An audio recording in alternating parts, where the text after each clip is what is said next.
So we are going to find a formula for the solution to this second order differential equation here using only one homogeneous solution with a different version of variation of parameters that you probably won't be taught in class. So in order to do that, we're going to let our final solution y be equal to some function u times a complementary solution. And this can be either of the two complementary solutions to our equation. It doesn't matter, we only need one of them.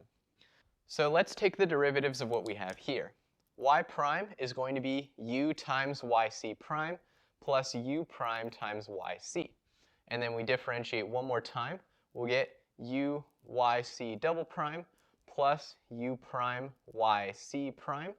And then notice if we differentiate this, by the product rule, one will have u double prime yc, but then if we go the other way, we'll have u prime times yc prime. The same thing as we had here. So I'm just going to turn this 1 into a 2 to account for this second part here. So these are our three derivatives. And just like with our variation of parameters video, which you can watch in the description, this first column of yc, yc prime, yc double prime, when we plug that in, is going to give us 0. So that'll let us simplify our whole solution here. Now, when we plug this in, our y double prime is going to be u yc double prime plus 2 u prime yc prime plus u double prime yc. And then we're going to add q of t times y prime is u yc prime plus u prime yc.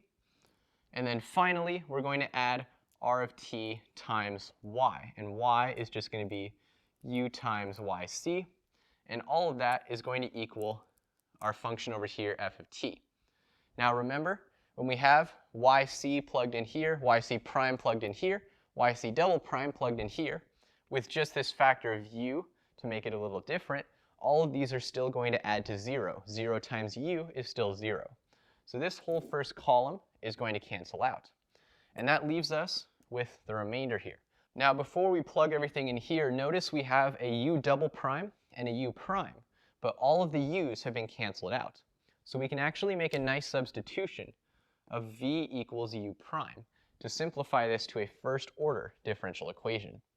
Now first of all, this u double prime will be a v prime times yc, and then we're going to add to that, we have a u prime here. I'm going to factor that out as a v, and then that will get multiplied by, first of all, we have 2 yc prime, and then we'll have to add q of t from this factor out here times yc.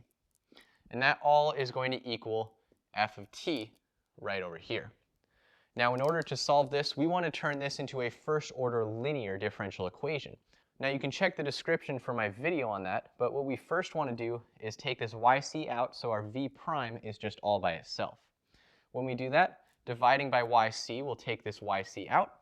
Then inside of this v, we'll have yc prime over yc. This yc will go away.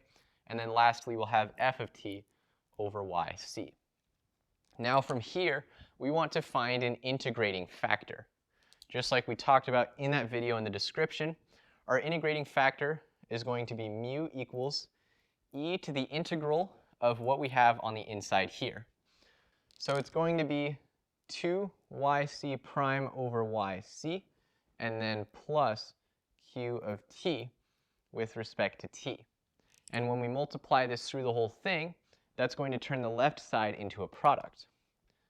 When we do that, the result that we're going to get is the derivative with respect to t of v times our integral, e to the integral of 2 yc prime over yc plus q of t dt.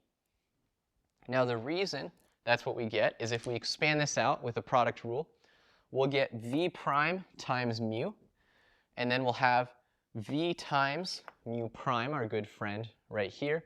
That's going to be the derivative of this integral is what we have to start with over here. Times v gives us the exact thing that we have over here. So we just have to multiply this whole thing through by mu, and we'll get f of t over yc times e to the integral of 2 yc prime over yc plus q of t dt. Now, in order to get our solution, we just integrate with respect to t on both sides, just like that. And our final step, if we want to solve this, notice we have the integral of a derivative, which will just give us back the original function plus some constant. So we can cancel these out here so that we just have our original function, and then we just have to multiply by e to the negative of this power here. So we will have v equals e to the negative integral of 2y prime c over yc plus q of t dt times what we have right here. So I've written out the rest of our solution here that we had at the top, and notice finally that v is equal to u prime. So this v that we have over here is actually the derivative of u.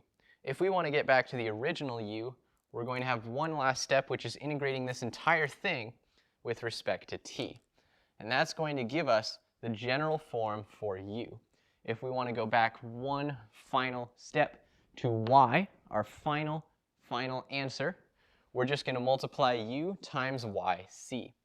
So if we multiply yc on both sides, u times yc is going to give us our final answer y, and that's going to equal what we have right here. All of these integrals put together, when we plug everything in, we're going to get the final solution to our differential equation. So in order to demonstrate that, I'm actually going to work through one example using this gigantic formula. And that's going to be if we have y double prime plus 2y prime minus 3y equals 2 minus 3t. And we can pretty clearly see that this can be solved using undetermined coefficients, Laplace transforms, whatever. We're going to see what happens when we plug in this equation. Now, first of all, we just need one complementary solution. So if we plug in y equals e to the t, again, we could solve this with some method, but notice if we have y equals e to the t, y prime and y double prime are also e to the t, so we have e to the t plus 2e to the t minus 3e to the t. Of course, that's going to equal 0, so this is going to be our complementary solution. Now we just have to go through and plug everything into this integral here. Let's start by working from the inside out. We need to have this integral on the top here before we get going on anything else. So let's start by doing that. If we take the integral of 2 yc prime is e to the t, and yc is e to the t, so we have e to the t over e to the t, plus q of t is next to our y prime, so that's going to be a 2 dt. And then we do this integral. Notice e to the t cancels.